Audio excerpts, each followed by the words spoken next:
పొట్టి శ్రీరాములు నెల్లూరు జిల్లా రాపూరు మండల కేంద్రంలో నివాసముంటున్న సైదు మస్తాన్ బీకి బాబు అనే కుమారుడున్నాడు. బాబుకు 9 సంవత్సరాల క్రితం వివాహమైంది. వీరికి నలుగురు సంతానం. చెడు వ్యసనాలకు బానిసైన బాబు కుటుంబ సభ్యులను క్రూరంగా చిత్రహింసలకు గురిచేసేవాడు. గత వారం రోజుల క్రితం మద్యం మత్తులో తన పిల్లలను గాయపరిచి వాటిపై కారం పూసి అనంతరం వేడి నీళ్లు వారిపై పోయడంతో తీవ్రంగా గాయపడ్డారు.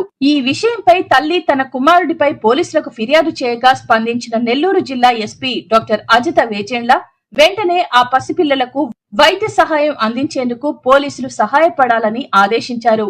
పిల్లలపై దాడి చేసిన తండ్రిపై కేసు నమోదు చేసి రిమాండ్ కు తరలించారు.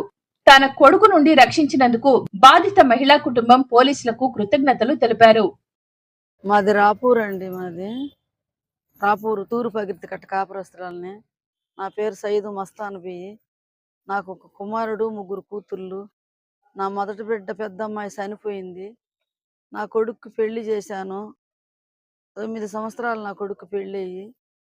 ఆ అబ్బాయి పెళ్లి చేసుకున్న తర్వాత 4 ఏళ్ళు బాగున్నాడు. 5 ఏళ్ల నుంచి మా అబ్బాయి నాకు నరకం చూపిస్తున్నాడు. తాగుడికి పేకాటికి బోనస్ అయ్యి ఇంట్లో సామానాలన్నీ అమ్మడం. నా కొడుకు ఏం చేశాడు, మీకు నూడిల్స్ తీసిస్తానని చెప్పని ఈ పిల్లల్ని తీసుకొని పోయి నీళ్ళ కాలువలో వేసేపోయినాడు 5గురు బిడ్డల్ని. నా కొడుకు 2 కాళ్ళు పట్టుకొని పిల్లకాయలకు సైకిల్ చేసి వెళ్ళిపోండి అమ్మ మీరని చెప్పి, బాబు అనే పిల్లోడు నా కొడుకు సైదు, బాబు అనే అబ్బాయి నా కొడుకు 2 కాళ్ళు పట్టుకొని, నాయన ఆ బిడ్డలు పసిబిడ్డలు అయినా వాళ్ళు ఎందుకు నువ్వు నీళ్ళలో వేసేదని చెప్తే, నాకు వద్దు ఆ బిడ్డలు, నాకు మైండ్ పని చేయడం లేదు, తాగితేను ఈ పిల్లలు ఉండకూడదు, నాకు చంపేస్తాను నేను అని చెప్పేశాడు.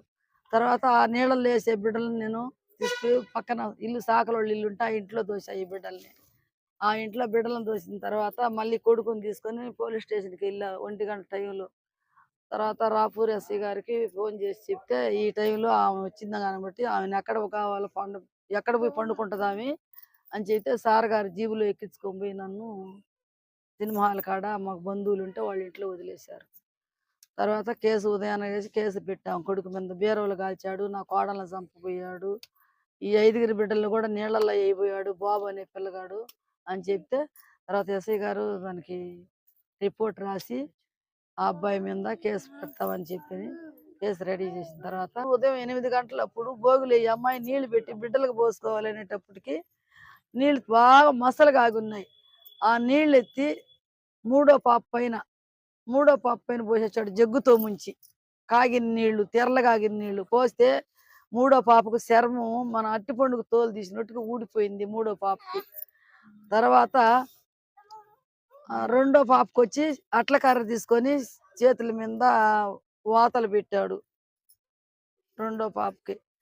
పెద్ద పాపకు వచ్చి మిరప్పొడి తీసుకొని అమ్మాయికి కళ్ళకి, అమ్మాయి శరీరం మీద పోసేసాడు.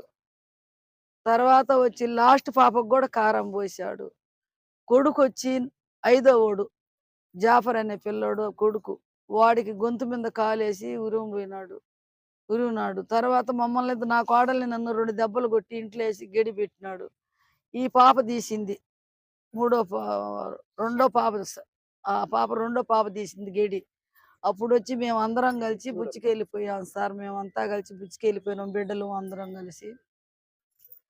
తర్వాత ఎస్పీ మేడం గారితో కలుసుకుంటే మాకు న్యాయం జరగద్దని వాళ్ళు వీళ్ళు చెప్పుకునే మాటలు వినిపోయి నా బిడ్డలందరిని తీసుకొని ఆ మహాతల్లి ఆ బిడ్డను సాయి చూసి, కాలిన బిడ్డ సాయి చూసి, ఎస్పీ మేడం గారు మాకు చాలా న్యాయం చేసింది, మరీ ధన్యవాదాలు ఆ మహాతల్లికి అని. నా కొడుకుని మిడిముట్ల అరెస్ట్ చేయమని సిఎస్ఆర్ గారికి, ఎస్ఐ సార్ గారికి చెప్తే, రాపూర్ సిఏ గారు సారు, రాపూర్ ఎస్ఐ గారు సార్ ఇద్దరు మాట్లాడుకొని 8 గంటల దాకా నన్ను స్టేషన్లో పెట్టి సోమవారం రోజు నైటు తర్వాత నన్ను తీసుకుపోయి మళ్ళీ వేరే దగ్గర నాకు కారులో ఎక్కించుకోమని, నా బిడ్డల్ని మమ్మల్ని ఎక్కించుకొని పండుకోమని, ఉదయం సోమవారం రోజు నైటు మంగళవారం రోజు ఉదయం తెల్లారుజామున 3 గంటలకి నా కొడుకుని అరెస్ట్ చేశారు. రాపూర్ ఎస్ఐ గారు, సిఐ గారు ఇద్దరు అన్నం పెట్టుకోవచ్చు వాళ్ళకి. వాళ్ళు మాకు న్యాయం చేశారు. తీసుకుపోయి నా కొడుకుని అరెస్ట్ చేసి జైల్లో పెట్టారు. కానీ ఎందుకని అంటే నా కొడుకు మారు పోస్తాడని, తాగకుండా నా కొడుకు మారితే చాలని మేము దేవుళ్ళకు మొక్కుతున్నాము.